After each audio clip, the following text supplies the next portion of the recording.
J'ai longuement hésité à m'acheter un Mac mini. Je savais que j'en voulais un, j'avais déjà tout ce qu'il me fallait, à savoir un clavier, un écran et une souris. Mais même si je savais que cette machine m'était destinée, j'étais toujours réticent en raison de ses performances. Les Mac mini étaient loin d'être des machines puissantes, et même si on y mettait le prix, en tout cas pour mes utilisations, c'est-à-dire du montage vidéo et un petit peu de retouche photo. Aujourd'hui, tout semble différent. Cette année, lors du One More Things, la dernière conférence d'Apple, la firme a annoncé 3 nouveaux Mac, mais surtout la plus grande évolution pour ces derniers.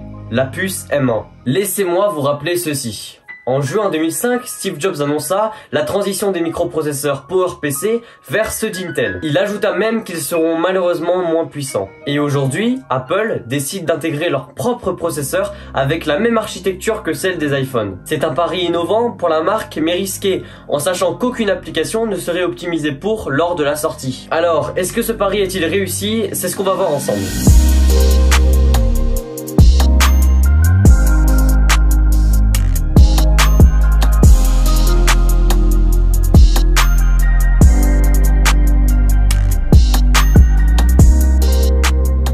La transition vers les puces Apple Silicon va permettre à Apple de proposer des ordinateurs plus puissants tout en gardant relativement les mêmes prix. À l'avenir, on se retrouvera très certainement avec une flopée de nouvelles applications de la part d'Apple, tout optimisées pour fonctionner sur cette architecture. On peut aussi voir des jeux made by Apple et encore plus avec leur service Apple Arcade. Et oui, car ces processeurs sont aussi très bons graphiquement. On pourrait aussi imaginer que d'autres fabricants, comme Intel, reprennent cette technologie pour les intégrer à leurs ordinateurs. Ça permettrait de faire profiter plus de monde, et pas ceux ayant uniquement des Mac. Depuis tout à l'heure, je vante les mérites de cette puce, mais qu'en est-il vraiment sur ce Mac mini? Comme je l'ai expliqué, j'ai besoin d'une machine performante, capable de gérer de grosses tâches, avec une grosse puissance de calcul et une partie graphique performante. Avec ce Mac mini, j'ai été complètement conquis. Et il faut l'avouer, c'est difficile, même pour une grosse entreprise, de réussir son pari dès la première version. J'ai jamais vu une transition d'un processeur vers un autre aussi soft. C'est simple, j'ai l'impression que rien n'a changé, si ce n'est un boost de performance monumental entre mon PC et mon Mac. Pour vous donner une idée, voici la configuration de mon ancien PC. Un Intel Core i7, une GTX 1060,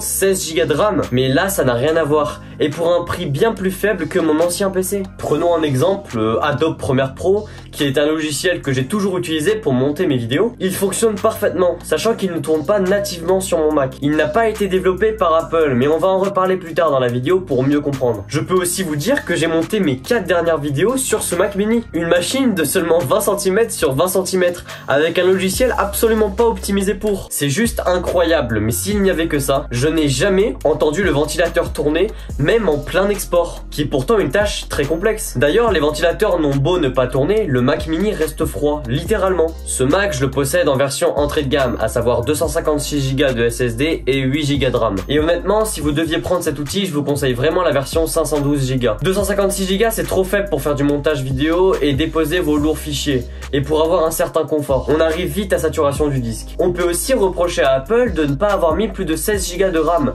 comme les anciens Mac mini qui montaient jusqu'à 64 Go. C'est toujours bon d'avoir du RAM en RAM, sans mauvais jeu de mots. À part ces petits détails, ce Mac est juste surpuissant, et encore plus avec macOS Big Sur. Les applications natives d'Apple se lancent instantanément, et sans hésitation. En revanche, sur les applications tierces qui ne sont pas développées par Apple, c'est pas parfait, mais Apple avait prévu le coup. Déjà, les développeurs n'ont pas eu le temps d'optimiser leur application, qui tourne encore sur l'ancienne architecture, à savoir celle d'Intel. Et c'est là qu'Apple intervient avec Rosetta 2. Pour faire simple, Rosetta 2, c'est un traducteur capable de lire des logiciels x86 sur son architecture, à savoir ARM. Du coup, vous allez pouvoir faire tourner vos apps tierces, qui ne sont pas développées par Apple, sur cette machine, et ce, sans l'intervention du développeur de l'application. Clairement, ce Mac est excellent, on peut pas le nier, mais il m'est arrivé d'avoir de légers bugs, mais sur les applications, comme je vous ai expliqué, qui ne sont pas faites par Apple, donc qui tournent sur Rosetta 2. Rosetta 2, c'est un traducteur, c'est pas du tout un logiciel qui va durer dans le temps, c'est pour adoucir la transition. Mais quand les développeurs auront optimisé leur application, ça tournera comme dans du beurre. Comme par exemple avec Final Cut Pro, qui est l'appli de montage d'Apple,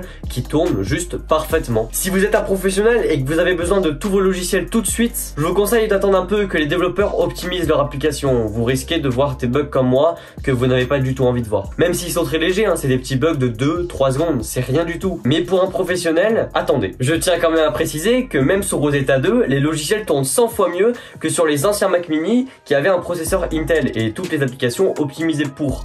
Et en plus pour le même prix, je sais pas si vous me suivez. Bon, par-dessus tout, moi ce qui me dérange le plus, c'est qu'il n'y a pas de Mac mini couleur gris sidéral. Comment je fais pour que la couleur de mon iPhone s'accorde avec celle de mon Mac? Non, franchement c'est dommage parce que j'aurais bien aimé une couleur un peu plus foncée et je pense que je suis pas le seul. Pour se consoler, on peut quand même se dire que ce Mac est en aluminium et qu'il est superbe en couleur argent. D'ailleurs, dites-moi dans les commentaires si vous auriez aimé une couleur plus foncée pour pas que je me sente seul. Par contre, la couleur c'est une chose, mais au niveau des connectiques, c'est pas trop ça. On est d'accord que le Mac mini est un outil de productivité. Alors comment c'est possible qu'Apple ait mis seulement 4 ports, dont 2 USB-A et 2 type C? C'est incompréhensible. Sinon, vous avez toujours votre port Ethernet, votre alimentation bien sûr et votre prise jack si vous voulez brancher un casque. Bon, je pense que vous l'aurez compris, ce Mac est juste incroyable et pas besoin d'en dire plus. Je trouve qu'Apple s'en est bien sorti parce que les défis à relever sont quand même nombreux. Voilà, cette vidéo touche à sa fin. Moi, je vais repartir avec mon Mac pour faire d'autres vidéos à grande vitesse bien sûr. Merci à vous, vous êtes toujours de plus en plus nombreux à vous abonner à ma chaîne. Notre communauté ne fait que grandir et franchement, ça me fait super plaisir.